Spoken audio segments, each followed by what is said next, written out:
May the words of my mouth and the meditation of our hearts be pleasing to you, O Lord, my rock and my redeemer. Amen. So as this new season of creation comes to an end, we've heard much about our place in creation and our responsibility as creatures of creation. And there's much to reflect on and chew.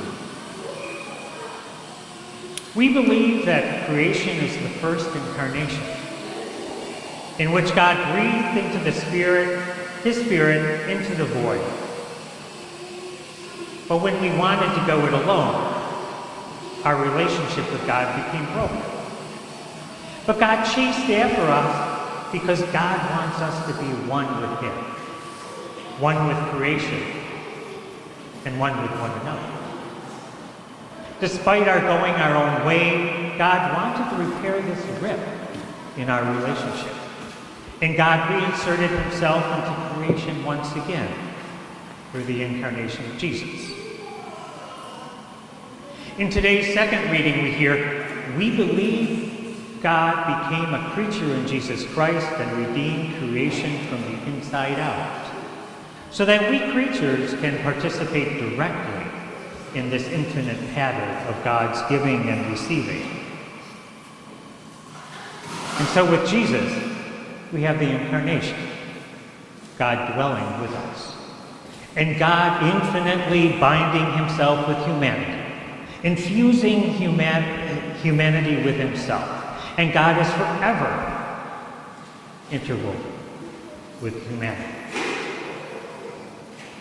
God is once again one with us, and one with His creation through the incarnation of Jesus. God wants us to be one with Him, with creation, and with one another. We are in partnership with God in this giving and receiving, this dance with God. St. Francis was a troubadour of this desire, this dream of God. In his Canticle of the Sun, we see this articulated beautifully, in which Francis praises God for the sun and the moon, Mother Earth, rain and fire, the wind, all creation. For Francis, all of creation was full of God's presence. We hear of St. Francis's belief that all creatures form one family in many stories about Francis, but especially in the story of his sermon to the birds. When Francis was wondering whether he should retire from the world and devote his life to prayer or continue to travel about preaching the gospel, he sought the advice of Brothers Sylvester and Sister Clare of Assisi. And word came back to him that God wanted him to proclaim the news, good news of God's love. And no sooner did Francis hear this response, but he takes to the roads to carry out this divine command. Now you would think that Francis would rush off to the nearest village or the marketplace to preach, but instead, Francis goes to a spot where a large flock of birds had come together, and he begins to preach. "Oh, birds, my brothers and my sisters, you have the great obligation to praise your Creator." He went on. But this story is just one of several that talks about how Francis saw all creatures as forming one family. For Francis, God's dream of us being one with God, one with creation, and one with one another is a song that he sang with his life and his ministry. But if we look around, it doesn't seem like we sing the same song as Francis. That we are not one with God, nor one with creation, nor one with one another. Our readings today seem to point to the lack of integrity and injustice, which I think is the root of our inability to live that dream. Our first reading says that one that practices justice and integrity, defends the poor and the needy, is the one that knows God. For Jeremiah, knowing God, being one with God, flows from how we are serving one another. Our second reading, we heard, when we violate, abuse, exploit, or even simply ignore non-human creatures, we are rejecting a core dimension of our humanity and of God's calling for us. This writer recognizes that our lack of caring for creation, our lack of being one with creation, puts us in conflict with ourselves, our humanity, and indeed our very call to be human. Our very humanness is interwoven with creation, just as God is interwoven with our humanity through the incarnation. You see, I think when we try to be self-sufficient, when we try to do things on our own, we do things that work against our being one with God, our being one with creation, and our one with being with one another, in our effort to be self-sufficient. In seeking to be self-sufficient, we can lack integrity. That is, not knowing who we really are. And we've been struggling with this since we first appeared in the garden. Wanting to be self-sufficient, wanting to do it our way, wanting to be God. One only needs to look at our experience of climate change, the extreme changes in our weather, the melting of the ice caps, the condition of our water and our air, to see that we are not one with creation. We are not reconciled with creation. As the writer puts it, we are not one with our humanity if we are not one with creation. We need to be reconciled with creation if we hope to be reconciled with our humanity and ourselves, with what it is to be human. Our gospel today invites us to trust in the promise of God's vision, to trust in God's partnership with us, this dance with God, to trust in the promise and the vision of beloved community. It takes trust in the promise of God's dream, and within this promise we can see our calling to our humanity. We can see our reconciliation with God, with creation and one another. It takes preaching to the birds to once again recognize our oneness with creation, our oneness with God, our oneness with one another and our humanity. Martin Luther King Jr. said, "The arc of moral universe is long, but it bends towards justice." You see, I think this arc can also represent our reconciliation with God, our reconciliation with creation, one another, and with our own humanity.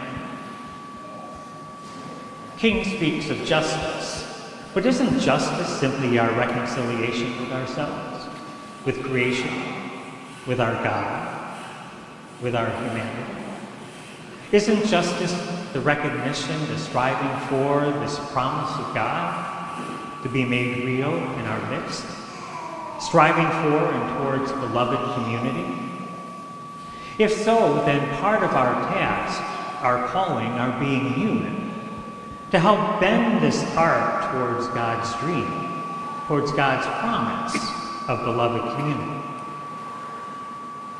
We can catch glimpses that can give us some assurance of the direction of this arc. But we need to help bend the arc together towards this promise of oneness with God and creation, towards the integrity of our humanity, towards our dance with God, towards beloved community. Bending the arc takes time. And we can only see our part. There are people ahead of us, people with us now, and people after us. And it takes trust and hope in the promise that everyone is doing their part. It takes trust in God and one another. There's nothing like studying one's genealogy, one's family history, to get a sense of people over a long period of time. We can learn about our past ancestors, their way of life. We can have a sense of appreciation in how they lived their lives, the choices they made, and how their lives affected our lives. We can learn that the choices we make and the choices we make together can have an impact on us and those who come after us. I've been studying my family tree since I was a teenager, and it's been fascinating to learn about the lives of many that I've never met, but somehow they've had an impact on my being here today. It's been interesting to learn about my 11th great-grandfather, Sir Brian II, who was secretary to Henry VIII. And among other things, he was governor of the King's Post, clerk of the Signet, clerk of the Privy, and clerk of the Parliament. I look at his place in history, along with Henry VIII, and I imagine he knew Thomas Cranmer. I imagine that he was witness to some of the beginnings of the Church of England, which later became the Episcopal Church in the United States. And I see the arc of history that comes to me, his descendant, as I stand here in this Episcopal Church in Buffalo, New York. I sense that his choices and the choices of those around him bent the arc of history towards where we're standing here today. It makes me wonder and realize that what I do here today, like what Sir Brian did back those many years ago, affects others in the years and centuries to come. It makes me wonder how I can build a legacy which reflects an attitude of reconciliation with creation, God, and others. A legacy which is reflected within the choices, large and small, that I and others make today and tomorrow. Look, our invitation here is to practice being one with creation, being one with God and one another, one choice at a time, one day at a time, in choices that we make on our own and those we make together.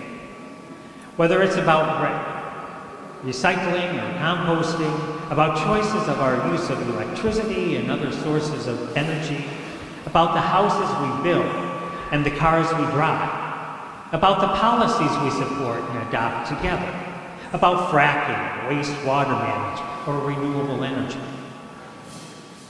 Our choices build our legacy together to show how we are bending the arc, either towards reconciliation with God and creation or away from it in our search for self-sufficiency.